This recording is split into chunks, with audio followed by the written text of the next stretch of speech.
Everton face.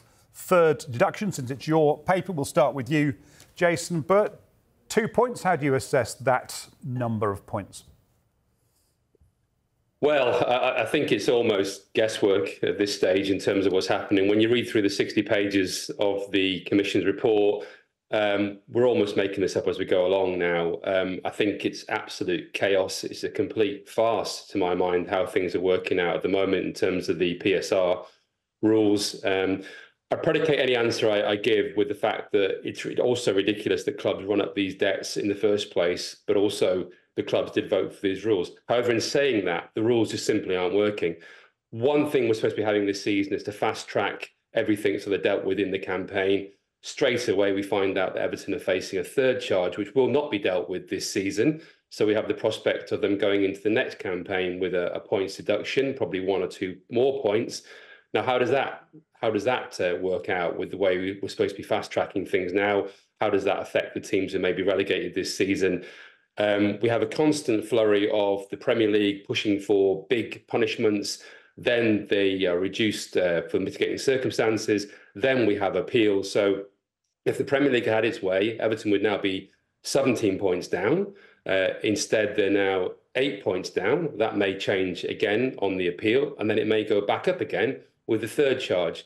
I wrote a piece before saying it's basically the sort of hokey-cokey.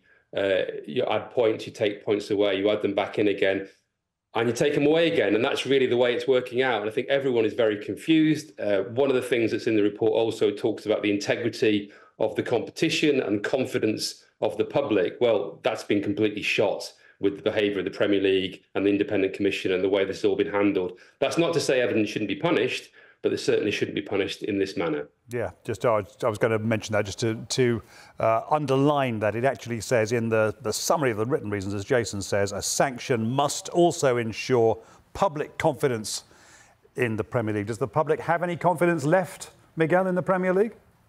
Well, just as Jason was speaking there, I was thinking the Premier League could never have done more with a 3-way title race, and the first one maybe goes to the wire, just as some sort of distraction from all this to kind of promote itself. Because can you imagine the discussion we'd be having now? I mean, look at how we're leading the show tonight, but how much more intense it would be, say, particularly with Manchester City, given the unresolved case there with the investigation that to be concluded probably later this year or even into next year. But can you imagine if they were romping away with the title, if this discussion was happening now?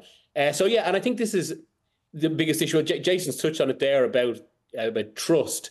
I mean, basically, poison for any sport is when you're in a situation where you can't trust the result or what happens on the pitch. That's what erodes confidence. And if you look back 20 years to when the Premier League first rose to this position of supremacy, obviously a large part of that was, the competitive balance, the way it broadcast itself, the idea anyone could be anyone. But another side of it was because Serie A used to be the major league. And what happened to Serie A? Well, confidence in it was completely eroded by a lack of regulation, and then by the Calciopoli scandal, where Juventus were relegated, there were other points deductions.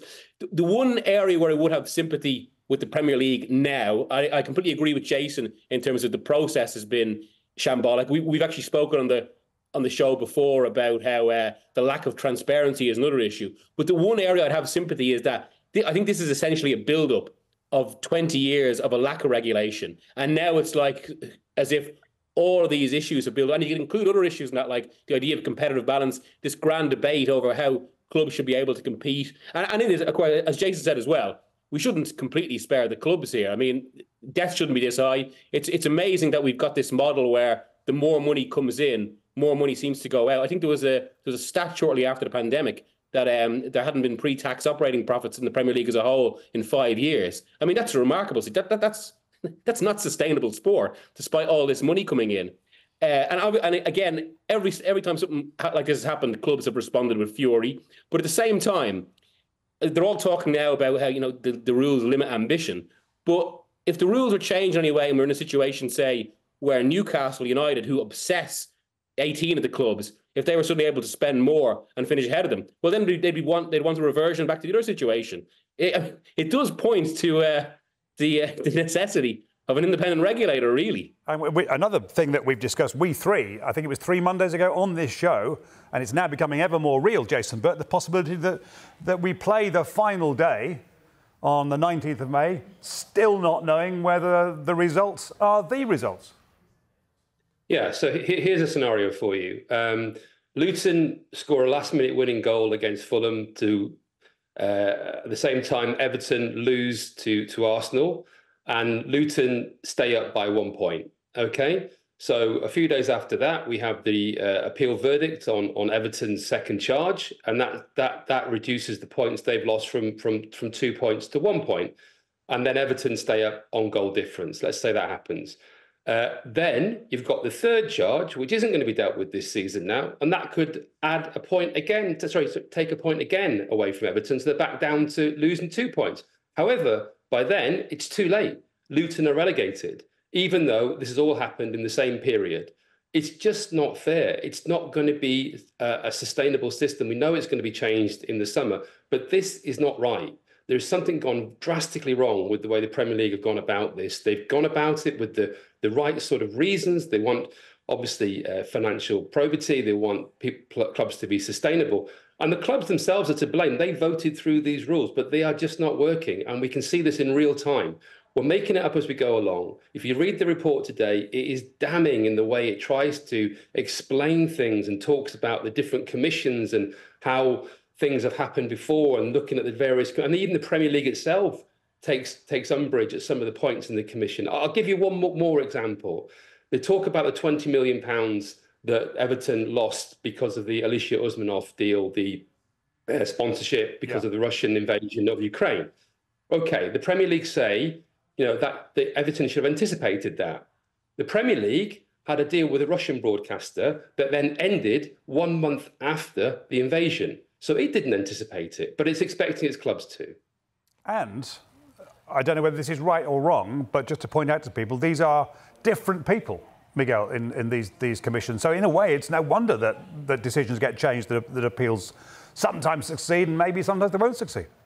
Well, on precisely that issue, I wrote a few months ago that the Premier League were repeatedly advised in the last few years to set up an independent unit that would deal with these issues, because that allows the Premier League itself to go on business as usual, but also it allows separation, so there aren't exactly the sort of situations you've mentioned there. And UEFA, for all say that happened in 2020 with the City case and how that was overturned at CAS, the idea of the CFCB as a separate investigative unit, it does work in principle. It was just obviously the way that case played out, which did come down to technicalities over time barring.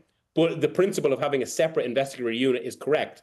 And I think the Premier League, they should have been thinking about this a few years ago. And yeah, that does point to exactly the inconsistency you're talking about. And again, it's just one more issue that plays into this feeling of a lack of transparency. And I think, even look back to one of the cases we mentioned already tonight, when the Live Golf case came up, say, when all the other 18 clubs were asking about, this issue of legally binding assurances at Newcastle and whether this was going to be looked into. The Premier League couldn't even confirm whether they're investigating it. That's really a remarkable situation. And we've had the same when they've been asked about the date, say, of the City case. And just to add to that, when was the last time they had a press conference to actually explain any of these decisions? It feels like that's where we're at, where there needs to be some sort of public discussion about all this to restore the faith of fans. Because for now, all we're left with questions and confusions where people who just want to basically watch and enjoy the football have to think about all this. I want to move on in a second to the Champions League, but Jason, I sort of feel you're itching to have one more say on this. No. I just feel the Premier League has got itself into such a terrible mess here. And the clubs, not just the Premier League as an organisation, they've almost tried to pay lip service to the idea of financial regulation. Obviously, partly to see off the threat of a regulator, independent regulator. And the irony of all of this is we've had the Premier League basically advertise today saying that a regulator, again, isn't necessary. And then within a judgment that comes out this afternoon, which basically reinforces the case for a regulator. The clubs are absolutely culpable. Everton needs to be punished. Forest needs to be punished, but not in this manner. And what's interesting is that I think things will change in the summer. We'll almost be a reversal, and we'll see more financial punishments coming in for clubs and fewer I think the bar will be raised in terms of points deductions. But in this case, we've got ourselves into a terrible mess here, and it's going to really ruin the relegation battle, and it's going to be a season forever with an asterisk next to it.